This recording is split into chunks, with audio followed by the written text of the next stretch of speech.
Good morning mga kamadyo. Panibagong araw, panibagong vlog tayo mga kamadyo. Ayan. Tagal kong hindi pa nakapag-upload. Busy pala. Ayan. Samahan niyo ako magluto ng tanghalian muna ang lutuin natin. Ito nakapagsaing na tayo. Ayan, nakapagsaing na tayo ng kanin. Hindi ako nagluto sa loob kasi nabusan kami ng gas sa likod sa dirty kitchen. So, dito na lang ako sa loob nagluto. Hindi na natin kasi ano na siya. Ito yung lutuin kong ulam. Adobong pusit. Yan yung tawag dito, yung sigarilyo. To tawag sa amin yung ganito kaliit na pusit sigarilyo. Ayan. Tapos ito na yung ating mga pang recado. Pin-repair ko na. Yan, mag-prepare muna tayo ng ating mga gagamiting recado.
So kasi mga kamadyo, pag nagluluto ako maraming mga sibuyas, yung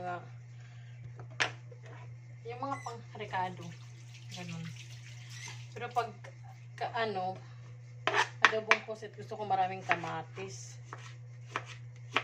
Mas masarap kasi. Tapos manipis ang hiwa ko para talagang madali siyang malata. Para manuot yung lasa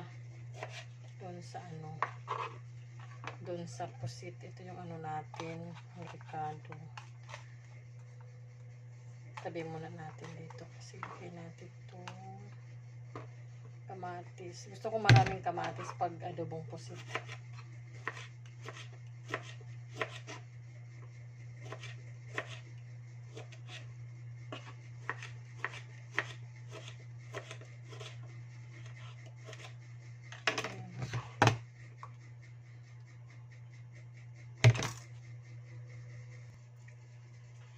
Ayan, ito na mga kamadyo yung mga panghalo natin sa ating adobong pusit. Gasan ko lang itong pinagkainan ng anak ko. Hindi kasi siya nag-lunch. Hindi pa kasi siya bumaba. Kanina habang kumakain kami ng asawa ko. Kaya late siyang kumain. Matagal-tagal akong hindi nakapag-upload mga kamadyo dahil na busy na rin. Tsaka, ang hirap pag-isip na ito-content, mga kamadyo. Ang hirap talaga.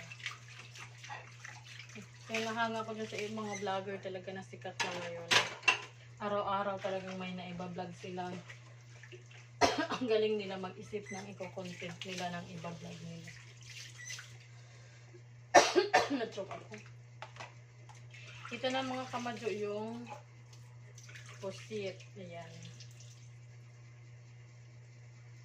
Binabad ko siya dahil frozen. Gawa nung kagabi pa to, pinamalingke.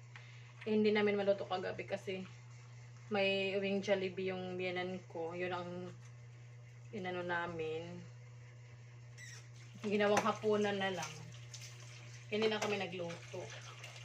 Hindi naman kasi kami masyadong makain talaga masyado kagabi na. Depende lang sa ano. Depende lang sa occasion. Ayan. Medyo maano pa siya.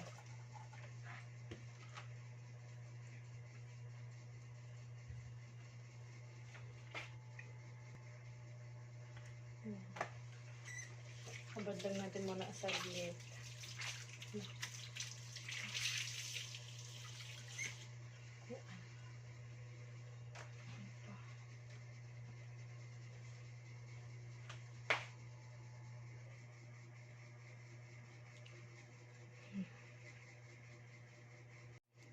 Ayan mga kamadyo, luto na yung kanin. Pinaibabaw ko yung malamig na kanin para uminit siya.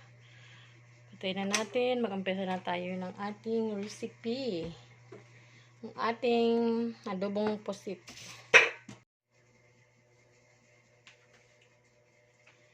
Ayan, magluto na tayo mga kamadyo.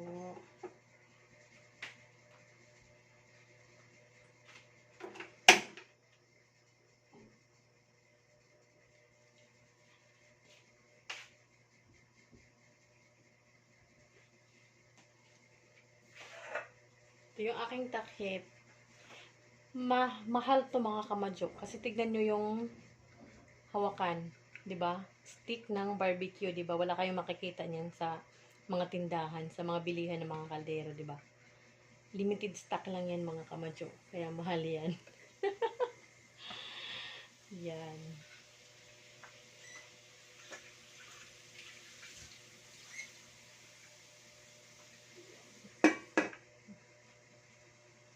Yan ang ating mahal na takip. Expensive.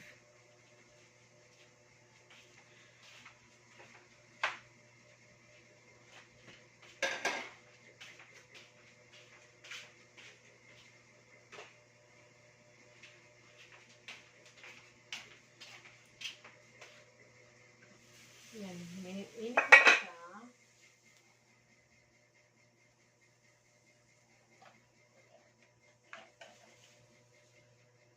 Yan.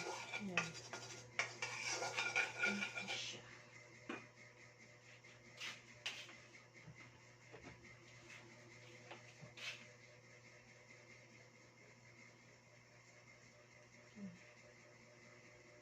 Kunting mantika lang mga kamadyo. Tamang panggisa lang sa mga ricado.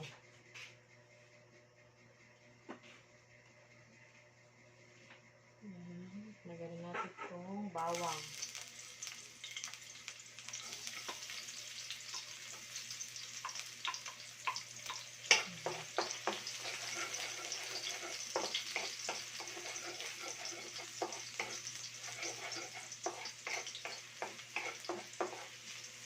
Tapos, isunod natin ang sibuyas.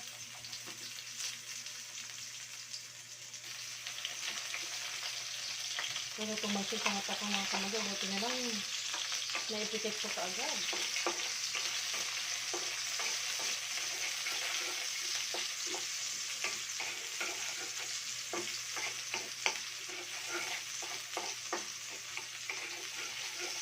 Ayan. Tapos ang luya. Ayan. Pampabango. Pampawala ng langsa. Ang luya.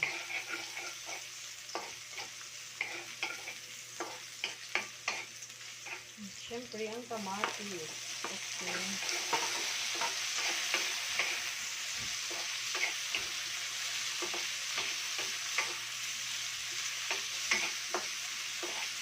Isama na natin itong ano, baka magtampo. Isama na natin ang bell pepper kasi baka magtampo siya. Yan. Bayan ko lang muna sa mga kamadyo para talagang malata yung kamatis. Ayan.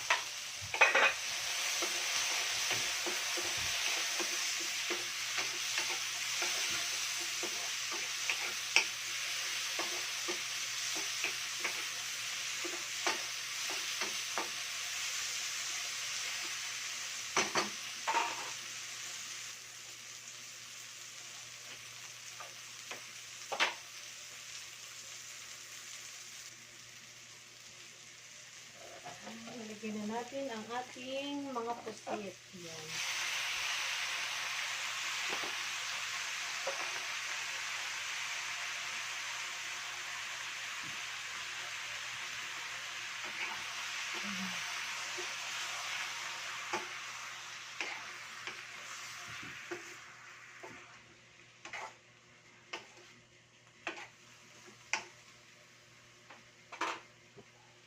Lagyan natin ng toyo.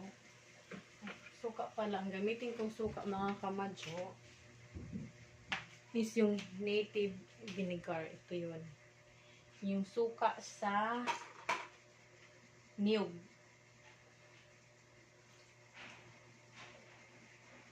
Yan.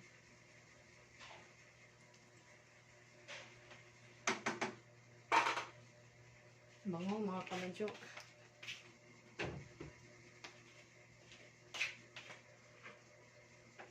Lagyan natin ng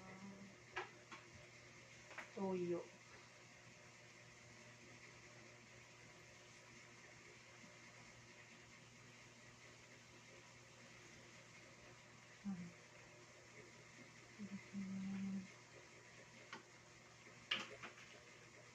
Tapos, lagyan ko rin siya ng seasoning liquid. Yan.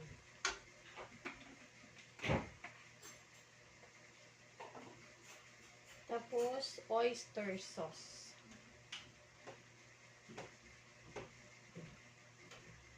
Yan. Pagyan po si Mike Bang. Panay.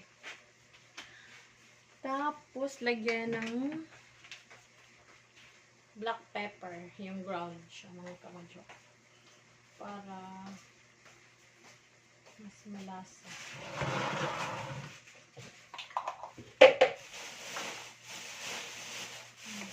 Tapos, saka haluin.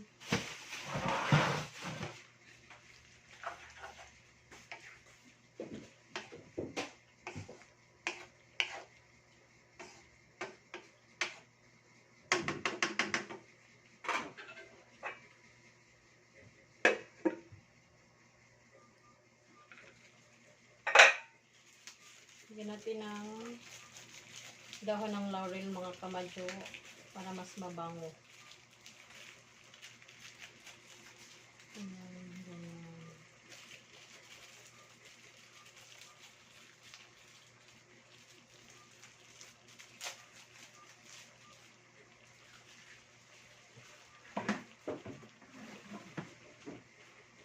Ayan, kakatakpan.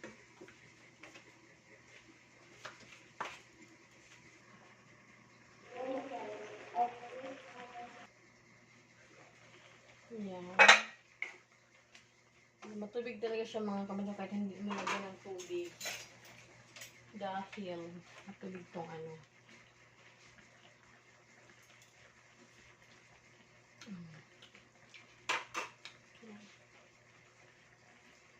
Patay na natin kasi dapat half cook lang siya. Yan, luto na.